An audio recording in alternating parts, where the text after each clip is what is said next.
অর্থাৎ খেলার খবরের দিকে নজর রাখতে হবে, কারণ আইএফএ শিল্ড চ্যাম্পিয়ন মোহনবাগান বাগানে আগাম দীপাবলি টাই ব্রেকারে 5-4 গোলে জয় মোহনবাগানের।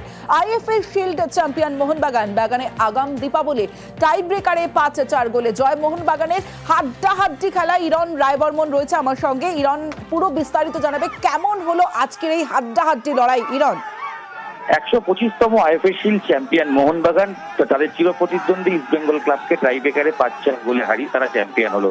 ম্যাচ নিয়ে যদি আলোচনা করতে হয় তাহলে কিন্তু হাড্ডাহাড্ডি লড়াই ডেফিনেটলি বলতে হয়, কারণ তার খেলার ফল দেখলেই বোঝা যাচ্ছে যে 90 মিনিটে খেলার ফল 1-1 থাকার পর অতিরিক্ত সময় 30 মিনিট সেখানেও কোনো দল গোল করতে না পারে টাইব্রেকারে গিয়ে পৌঁছয়।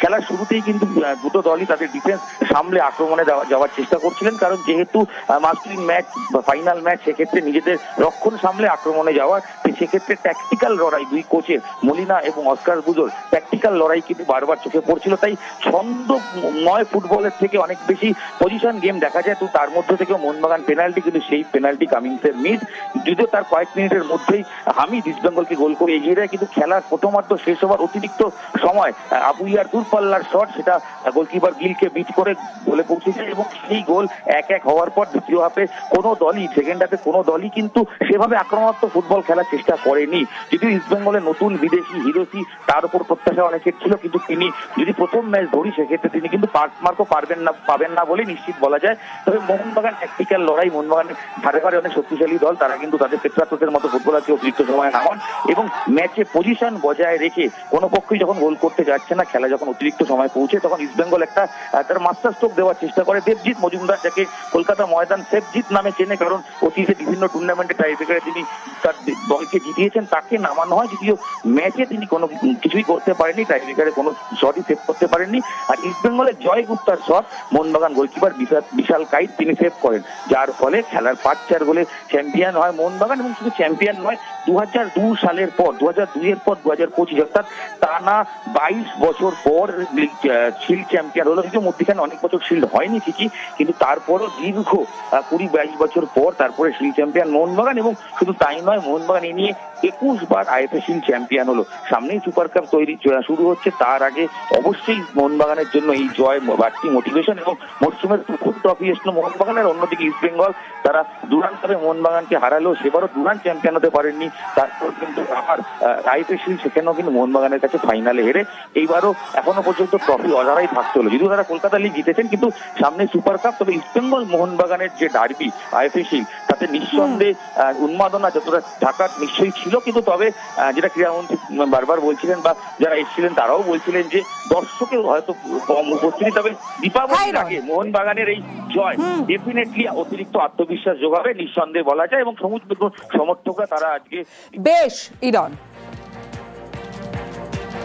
পারাদীপ রয়েছে আমার অপর প্রতিনিধি, পারাদীপের সঙ্গে কথা বলবো। পারাদীপ, ডার্বি জয়ের হ্যাট্রিক কোথাও গিয়ে হলো না ইস্ট বেঙ্গলের একদিকে, এবং এই যে ইস্ট বেঙ্গল মোহনবাগানের খেলা মানেই আমরা জানি সকাল থেকে সমর্থকদের মধ্যে একটা উচ্ছ্বাস উদ্দীপনা থাকে, কিন্তু সেই ছবিটা কোথাও গিয়ে যেন আজ চোখে পড়েনি। কিন্তু মোহনবাগান জয়ের পর সেই সেলিব্রেশন প্রমাণ করছে।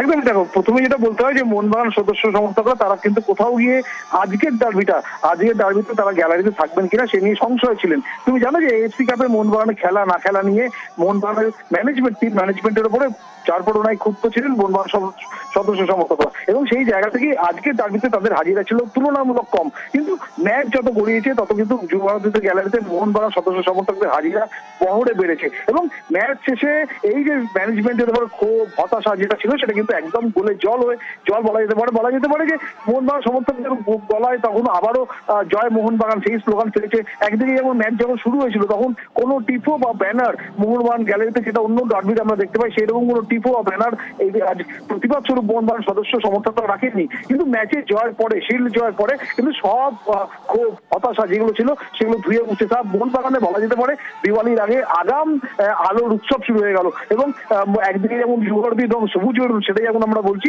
পাশাপাশি মোহনবাগান সদস্য সমর্থক তারা কিন্তু আজ থেকেই তাদের আলোর উৎসবের সেলিব্রেশন, শিল্ড জয়ের সেলিব্রেশন উদযাপন একই সঙ্গে সেরে ফেলা শুরু করলেন। তপশ্রী, বেশ। পারাদীপ,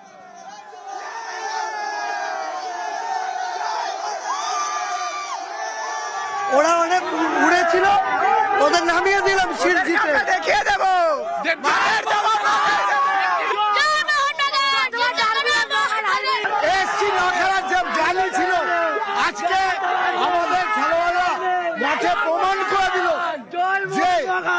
কলকাতা তথা ভারতবর্ষের একটাই নাম,